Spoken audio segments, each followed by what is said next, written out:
Господа, я думаю, все вы давно уже знакомы с нашей продукцией, которая называется Супротек Апрахим СГА и СДА. Уже не один год мы про нее рассказываем, и это наши присадки в топливную систему, которые призваны очистить, смазать и защитить вашу топливную систему, форсунки, насосы и так далее от старения, возможных поломок и даже снизить расход топлива. Обо всем этом мы рассказываем на корпоративном канале, ссылки на него будут в описании, но сейчас есть вещи гораздо интереснее. Дело в том, что мы уже присутствуем на территории Украины под брендом Нанопротек, также СГА и СДА, но и уже с 24 числа мы выходим на мировой рынок. Уже сейчас вы можете найти в описании ссылку на сайт atomium.eu, где, находясь в любой стране Европы, уже с 24 числа вы сможете заказать нашу продукцию. Это действительно мировой уровень. Сейчас даже можно сказать, что все находится точно в Чехии на таможне и уже со дня на день поступит в магазин. Теперь, где бы вы ни находились, в какой бы точке Европы, вы можете заказать продукцию Atomium Апрахим. Если вы находитесь на территории Украины, это Нанопротек Апрахим, и, естественно, в России это всеми нами любимый Супротек Апрахим. Все необходимые ссылки вы найдете в описании. У нас пока что все прекрасно получается. Господа, и снова здравствуйте. Казалось бы, Волга, да, все было, все сделали, все отдали, все здорово, заказчик доволен. Но добро пожаловать в мой мир, господа. Когда УАЗик вроде сделан, едет, а еще 2 года почему-то допиливается. ЗИЛ вроде сделан, едет, а еще 2 года допиливается. И все это потихонечку делается, потому что такова уж судьба старых советских машин. Вы можете сделать, чтобы она ехала, чтобы все было здорово по-современному, но если вы ездите в этом подольше, эргономика 75-го немножечко в 2020-м вас докучает. Поэтому возникает небольшой вот оттуда до неба списочек переделочек, которые, казалось бы, за 2 часа в гараже устраняются, но занимают на самом деле, как и в нашем случае, как и в случае с УАЗиком и ЗИЛом, полноценный сезон. Дело в том, что Волга вроде бы, она как была Волга в той серии, так и осталась. Как вы видите, да, революции не произошло. УЗ на месте, я вам гарантирую, все в порядке. Привод по-прежнему задний, на ЛС и на, Кватро мы при этом одновременно не перешли. А было бы интересно, да, ЛС на Кватре. На Торсоне, как бы он здорово стартовал, еще и на роботе. Но, тем не менее, нет. Что нам в этой серии предстоит? Значит, у нас по просьбе или требованию, Вадим? Разговоры были непростые. В общем, нужно добавить хорошей музыки, нужно добавить шумоизоляции, нужно добавить всего того, чего не было в 75-м году и в Волге быть не может. Нужно еще добавить немножечко безопасности. Нужно добавить... Чего только еще нам в этой серии не нужно добавить. Поэтому, господа, начинаем с шумоизоляции.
В итоге у нас из просто Волги на УЗ получается полноценный рестомод. То есть эта машина очень старая, по годам выпуска и годам своего производства нас сейчас унесет Никитос! Так, все, пристегнули Никитоса к бетонному блоку и продолжаем. Значит, теперь появился карпет. Багажный отсек теперь напоминает действительно багажник современного автомобиля, потому что здесь есть классная обивочка, здесь теперь закрыты все потроха. Вы, когда заглядываете в этот багажник, больше не видите органов управления, там, климатом, мотор больше вот этот не висит, который дует на заднее стекло. Хотя он остался обдув заднего стекла штатный, с такой небольшой турбиной. Теперь за этой стенкой сзади стоит современный сабвуфер, который добавляет этой акустике грамотного звучания по современным меркам. И теперь вот все, запасочка лежит вот так, все чистенькое, все прям уникальное. Теперь сюда без проблем можно положить там покупки из магазина, любую вашу самую там чистую, нарядную, супер классную новую вещь. Она не будет вот так оббивать все это железо вокруг и саморазрушаться. При этом домкрат даже остался на штатном месте. То есть это вроде как и вся та же Волга, но на современный лад и лучше. Из того, что так сразу типа и не видно, это действительно огромное количество шумоизоляции. Она есть везде, под капотом, крыша, двери, днище, все в 4 слоя замотано шумкой. Как вы только что видели, но вот это просто вот так. Инерционные ремни. Безопасность в целом. Это не только инерционные ремни, то есть это не только вот это вот, потому что у Волги они не инерционные, вы их один раз под себя настраиваете и все, но мало кто это настраивает. Далее еще и подголовники появились. То есть это штатные волговские от 24 кресла, но с интегрированными в него уже подголовниками. Таким образом стало прямо очень безопасно. И, естественно, это и музыка, которая установлена, ну, насколько это возможно, скрытно. САП у нас в багажнике, его не видно. Единственное, что видно с улицы, это овалы 6х9, которые заподлицо с полочкой теперь с новыми решеточками здесь стоят, они играют. И также в салоне, вот, грубо говоря, здесь в ногах у пассажира и в ногах у водителя стоят еще среднечастотники, которые делают так, что музыка, ну, как-то играет. Понятно, что топовая музыка должна быть на подиумах, и твиттера должны в стойках стоять и так далее, но играет все равно, ребят, хорошо. Вернее, должно. Протестим сейчас, когда поедем, прям во всем диапазоне. Еще, естественно, перешита торпеда. Верх торпеды перешит. Он больше не пластиковый 85-го года. Он под кожу. Естественно, также перешиты верхние части дверей. То есть вот теперь вот это вот то, что здесь под стеклом, оно теперь тоже все ровненькое, новенькое и качественное. Естественно, также поменена оптика. То есть фары спереди у нас теперь стоят, хотя с виду как и от 24-ки, на самом деле это хелловские фары. И вся оптика переведена на светодиоды, чтобы это все светило, и чтобы, когда вы попадете в непогоду, в ночь и так далее, чтобы вы ехали как будто так, как будто вы едете на современном автомобиле с тем же самым светом. Все вот эти миллион мелочей в итоге и приводят к тому, что сделать-то надо вроде чуть-чуть, а глобально машина полностью раскидывается, меняется половина всего, что было по салону, по интерьеру. Все это еще перешивается, перетягивается долго, под заказ же весь салон новый, то есть коврики новые в самом салоне, вся обшивка и так далее. Это занимает время. В итоге мы приходим к тому, что тачка вот стоит здесь уже, получается, второй месяц, по-моему, она стоит. Ну, что в целом нормально, потому что, как я только что говорил в начале серии, у меня ЗИЛ стоит с марта и также делается. Хотя в ЗИЛе, там тоже новые коврики, да, но их ножницами вырезали из резины, но это тоже надо взять и вырезать, понимаешь, надо подойти, примерить. Вырезали, как ты думаешь, подошло ли? Нет, правильно, потому что, ну, с первого раза ножницами резать-то, ну, это же не боги тут тебе, как бы. Надо второй поехать купить на Фучи этот коврик, еще раз его порезать. Про вторые разы не буду говорить на всякий случай, но было как надо. В общем, здесь примерно так же, естественно, все привозилось, перемерялось и так далее. Вот на это все, ребята, и уходит время. Но есть еще интересная подробность, потому что, как вы видите сейчас, если мы стоим вот так сзади Волги, ее силуэт тоже чуть-чуть изменилась. Поймет только элита, но мы стали чуть ближе к земле, чтобы она смотрелась более стильно. И здесь все дело уже снизу, под днищем.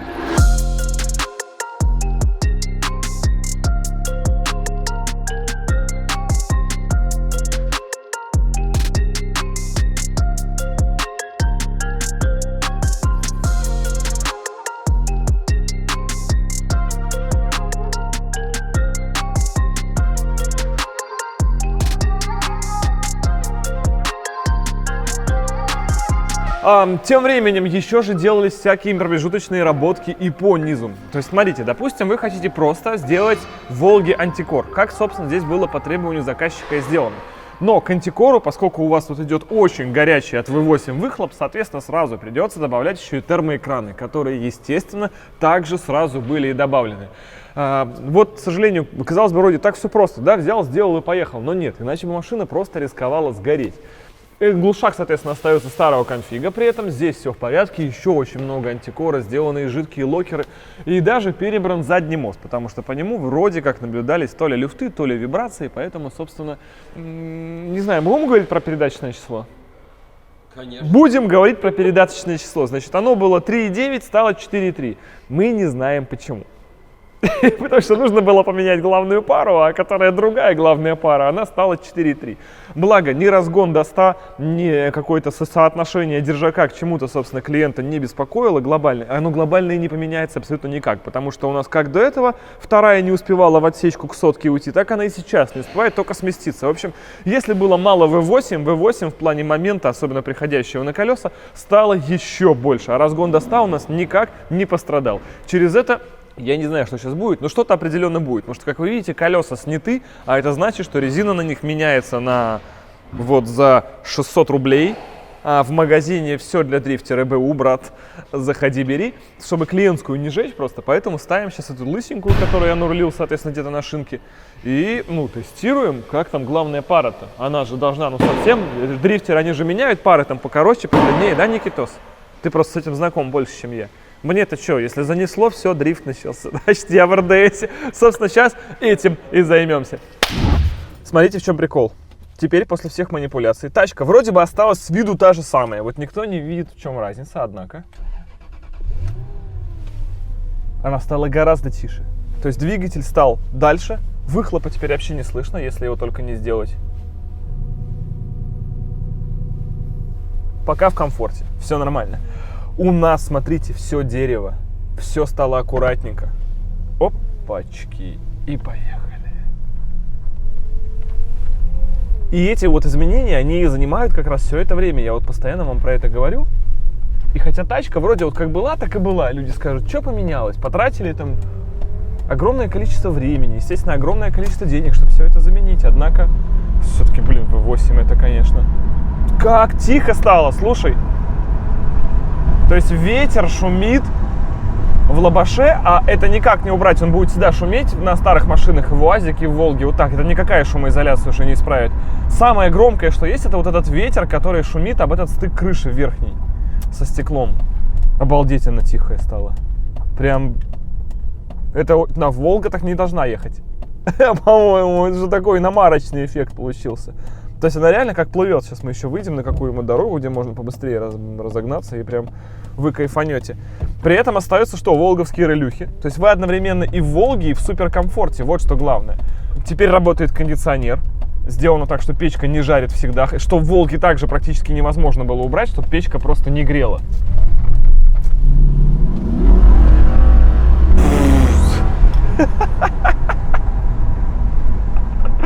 Очень прикольно. И даже мотор, когда так ревет, он ревет спереди. То есть это не какой-то общий гул, который издает машину. Знаете, когда вот она вся, как у нас в УАЗике до сих пор оставлена, когда он весь прям рвет и мечет, и все, и ты в этом. А мотор четко спереди. Выхлоп настолько тихий, что он абсолютно никак не мешает, но при этом хорошо. Давай сделаем. Вот. Вот теперь стало прям то, как надо. Короче, все можно регулировать под себя. Все можно регулировать под комфорт. Самое главное еще, у нас теперь есть два режима радио. Первый режим радио, который мы все здесь очень любим. Честно говоря, мы эту серию даже снимали просто только вот для этого. Подрифтить и послушать Сталин FM. Потому что... Швеции это превращение Святой Софии в мечеть. Мы не подгадываем, там не стоит MP3, это не монтаж. Мы просто рандомно включаем это радио, и там вот такие цитаты.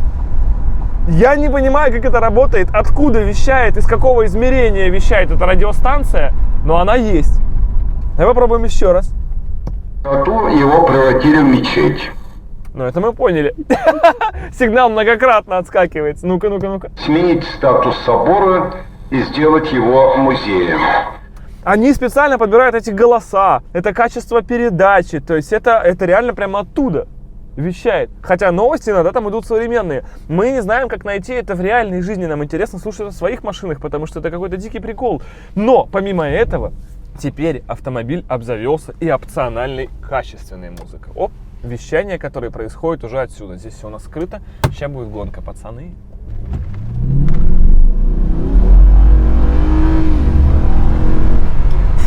Очень приятно. Я ни с двух педалей там не стартовал, ничего, я просто нажал. Очень комфортное ускорение, плавное. При этом запаса, естественно, немерено. Оно может быть гораздо быстрее. Сзади еще два человека. То есть Волгарь прям быстрый, Волгарь у вас в городе. Не будет никаких вариантов там, чтобы вас кто-то пытался обогнать и так далее. Вы всегда просто нажимаете педаль и уходите. Прямо в точку. Вообще по кайфу. Да, все это через тойотовскую коробку, естественно, и через вот это вот волговское рулевое, которое срабатывает примерно от этого диапазона до этого. Но нужно просто отдавать себе отчет, что вы едете на 24-й Волге, как бы, а не на BMW M5. Ну-ка смотри, плохая дорога. Да, и никаких тебе пробоев, короче, ничего. Нету шума подвески абсолютно, нету шума двигателя, пока выхлоп тихий. То есть все, что есть, это только вот аэродинамические шумы, но которые при такой форме кузова и при таком углу атаки лобаша, именно резинках на лобовом. Почему, знаете, современные машины все стали переходить на вклеенные лобаши? Потому что они меньше шумят. Когда у вас резинка торчит вот такая вот снаружи, это всегда будет на классике, на УАЗах, на любых машинах, где именно лобовое на резинке, оно всегда в этом вот месте, в этом верху шумит. Потому что там возникает бугорок, и ветер об него завихряется. Какая она комфортная все-таки. Слушай, это вот прям, мне кажется, на прадике сейчас человек больше страдает, чем мы. Вот это сочетание резины, то, что мы под заводские параметры ее подобрали. Никаких ямок, ничего. Хорошо, аморты, ход у них действительно правильный. То, что вот проставочки убрали спереди. Мы ничего не обруливаем, никакие ямы. Вот есть люк и есть люк, мы на него так и наезжаем. При этом у нас длинная база, машина плывет. Добавившаяся шумоизоляция убирает все возможные только шумы, которые гипотетически хотя бы могли здесь возникнуть. Кайф. Как вы видите, появились еще сзади подголовники. Вот за мной, например, есть подголовник. Это также требование клиента по безопасности. Хотя, естественно, подголовников в 24-й Волге не было. Но, тем не менее, ну, это справедливо. Если хочется безопасности, почему бы нет?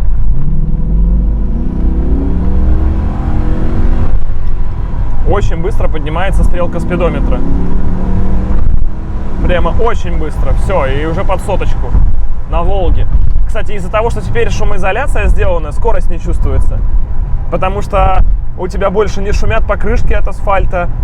Ветер, естественно, гораздо тише тоже стал шуметь. И поэтому ты вообще скорости не чувствуешь. Это удивительно. То есть мы сейчас вообще им как будто бы стоим, у нас 70. Ну-ка. Разгоняемся по люкам, по ямам. Вообще никаких движений на руле нет. Все, ребята, 110.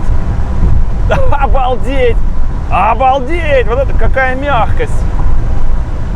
Слушай, как она прямо вот это вот так вот все потихонечку, потихонечку, все ямки, торможение на ямах, также никаких звуков подвески, потрясающий комфорт, ребята, это какой-то представительский класс. За нами сзади Никитос едет на Веларе, я вижу, как там рыщут вот эти вот габариты, которые обруливают неровности, потому что Велар очень жесткий и на огромных колесах. Здесь это реально кайф. Так, господа, все вы прекрасно знаете, что смотреть можно бесконечно на несколько вещей. Это огонь, вода и как дрифтит Волга.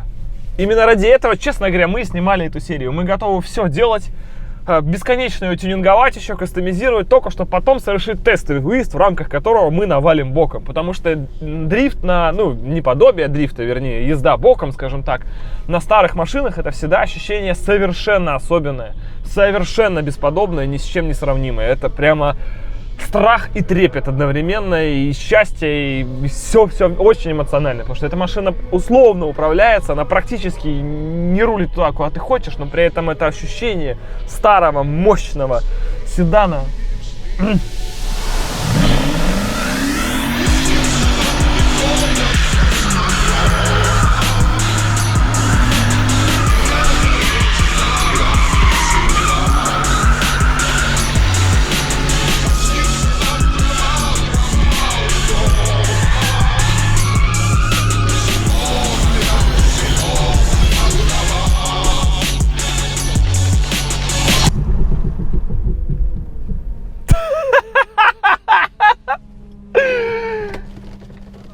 Мост, я думаю. Я думаю, мост. У нас одно колесо. Полось. Серьезно прям. Я думаю, да.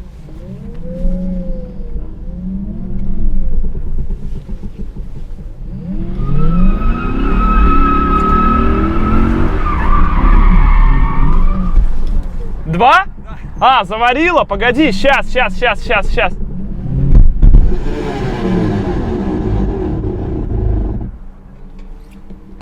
Все, вот теперь полностью. Да.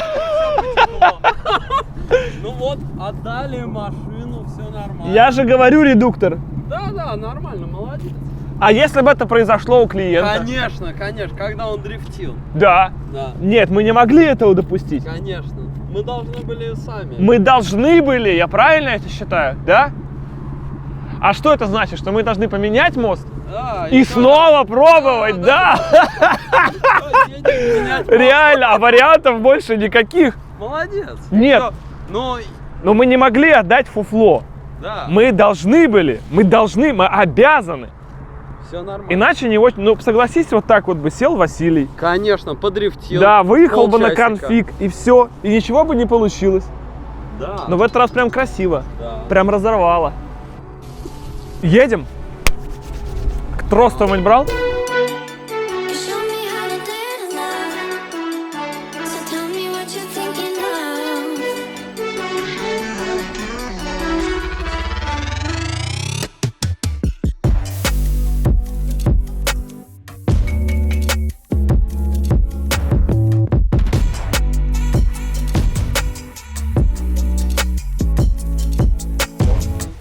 Эту штуку оторвало, она попала под главную пару, и все, вот сателлит приехал. Первый. И все остальные с ним, соответственно, тоже сразу. Так вот, их вообще нету, обоих. Ага. Один раскололся пополам, второй разжевало. И все. Ну, весь див, короче. Размолола див. Главная пара живая. Нам это гипотетически может давать...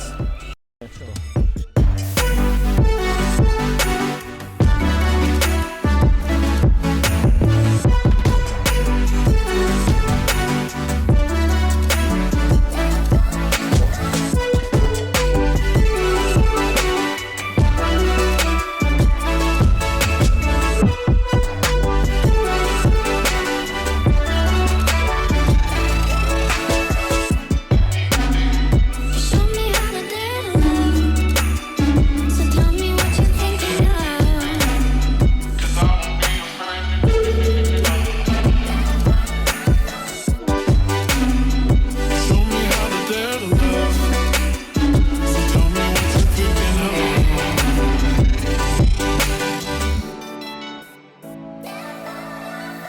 Ну что, все очень просто. Поскольку у нас можно выбирать передачи в ручном режиме, мы выставляем вторую и погнали. Больше нам сегодня не светит.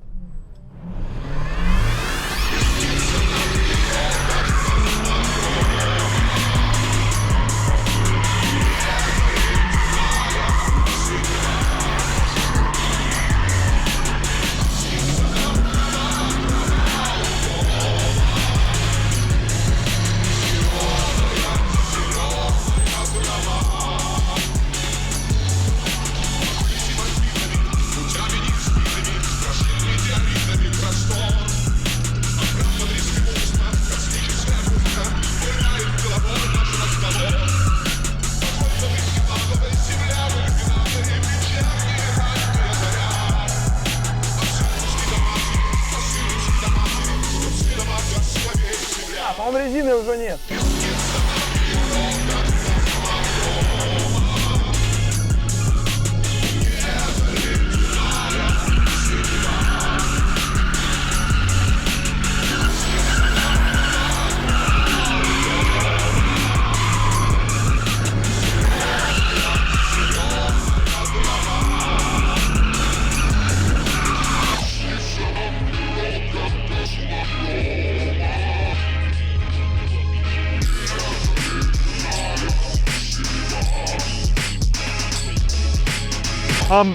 Дальше, собственно, мы просто убежали от охраны.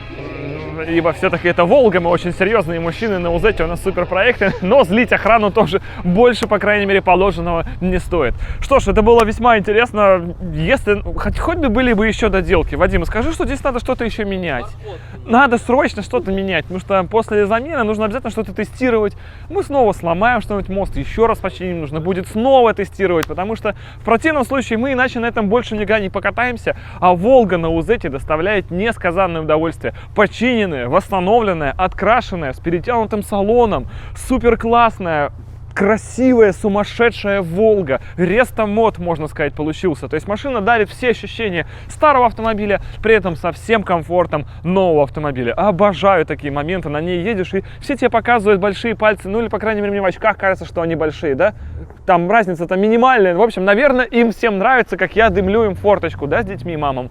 Вот они это все обожают, на самом деле. Просто из-за дыма не видно, какие пальцы.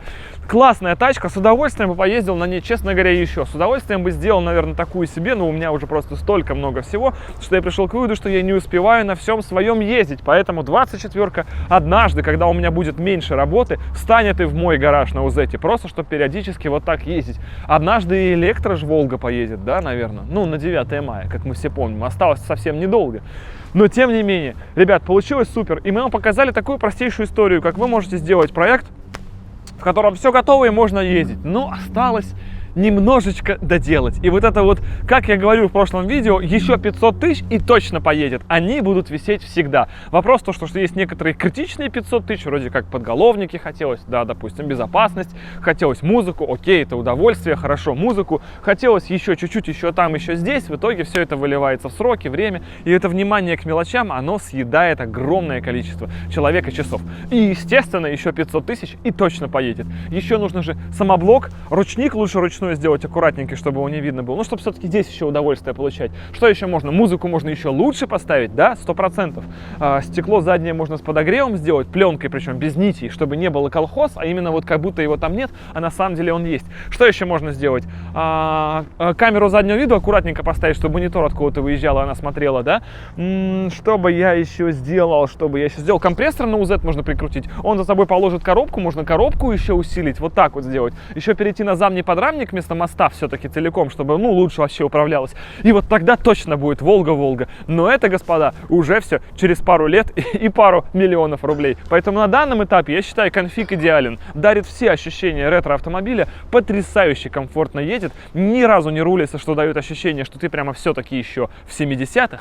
И это наша любимая 24-я Волга, которая может. Спасибо вам всем огромное, что смотрели вот нашу такую поучительную, можно сказать, серию. Огромное всем удачи и пока. Надо сказать, что что-то сломалось. Вадим, нам нужна эта машина еще на месяц.